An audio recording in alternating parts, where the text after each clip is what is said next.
Don't worry, keep going. Okay, welcome back to my channel. So from the title of the video, yes, I delivered my baby myself. Before I go into details, I'd like to introduce to you my daughter.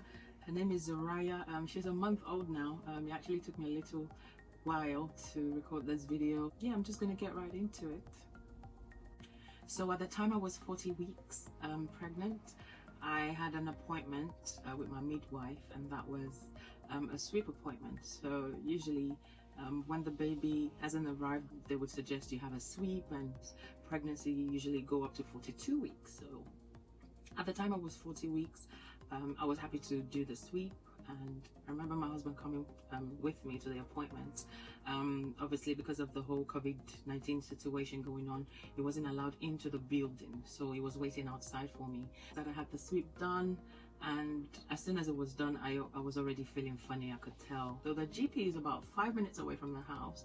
It literally took me an hour to walk home because I was already feeling, I think that the process already kicked in. So as soon as I got home, I literally just started contracting, but at the time the contractions were about 6 to 7 to 8 minutes apart, and this was around 12 midday. So by 5 p.m. thereabout, the contractions sort of changed, and at that point I decided I was going to call the triage, because I mean, this is my third child. I know if you start having contractions, early contractions, they might not accept you into the labor ward or even into the hospital. They'll ask you to wait, or they might even send you back home.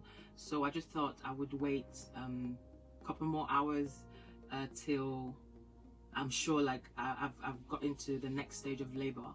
So I decided to wait. So from 12 midday till about 5 p.m.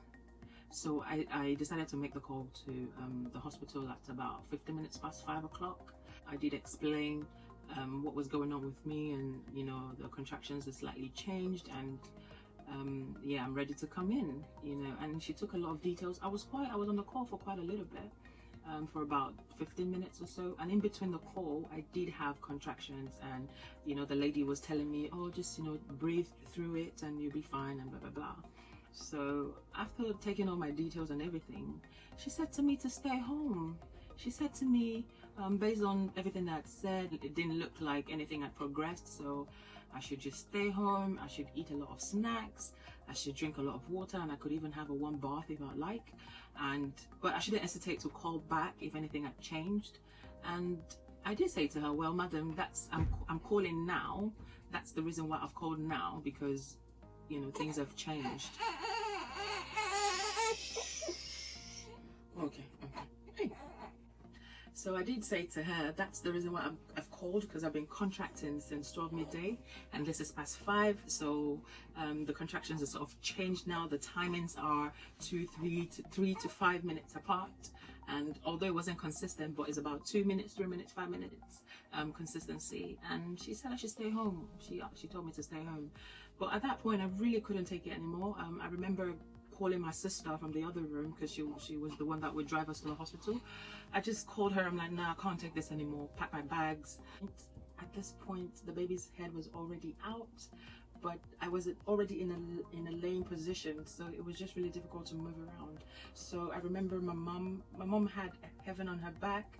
I remember my husband trying to pull me up, but it was just really difficult to be moved around. I noticed that there was like a 40 seconds in between the next contraction. So as soon as that contraction finished, I asked my mom and my husband to pull me up, so I had 40 seconds in between. So they pulled me up, they dressed me up and everything, and while I was walking down the stairs, my water broke. My water finally broke, and it was more difficult because now I had to hold the baby in. So I was walking down the stairs and then into the car. As soon as I got to the front of the car, I had the next contraction. I was shouting, screaming. My neighbor had to come out. Oh, bless him. My neighbor came out, and obviously could see what the situation was, and was very helpful. He asked like what we wanted him to do. My husband said, they needed to get me into the car. So I remember him pulling out his arm, and then I just had a grip of his arm. I was pulled into the car, and at this point, my mom was trying to get me water because I was really thirsty. I'm like, oh, I need water. My mom was trying to get me water. My husband was still trying to put the bags in the car. My sister was trying to get car keys. Femi was somewhere, I don't know. It was just, I mean, it was such a crazy situation. Just kept trying to hold the baby in and I just couldn't. But what it is I did, I kept supporting her head. My hands were just supporting her head, and the very next contraction I just had the urge to just push her out. So I just pushed her out. I pushed her out, and while we were driving, I just said to my sister, like, oh, the baby's out. And I could see my sister trying to like slow down because she was right on the motorway, and she was trying to like maybe park the car or slow down. I wasn't sure what the issue was trying to do. My husband kept saying to her, no, keep driving, keep driving. So she kept on driving, and then we got to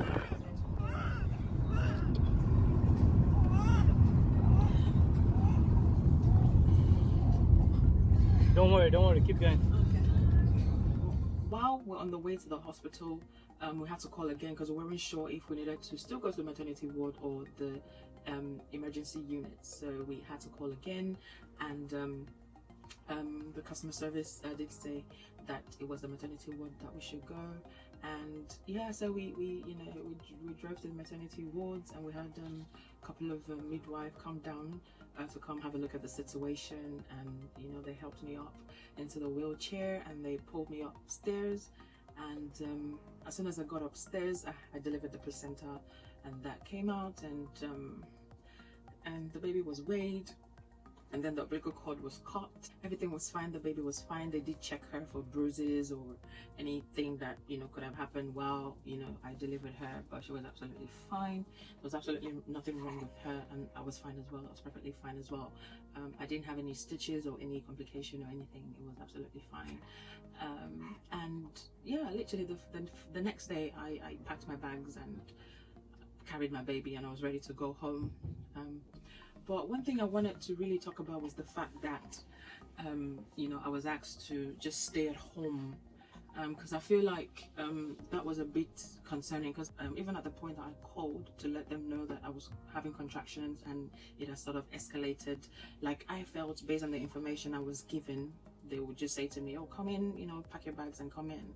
But that was not the case, and it wasn't until it was a bit too late, because I remember saying to my husband, like, oh babe, I think it's a bit too late now, like I'm gonna have this baby on the bed, and thank God it was like, no, just let's go, let's keep moving. It's okay. Am I talking too much? No.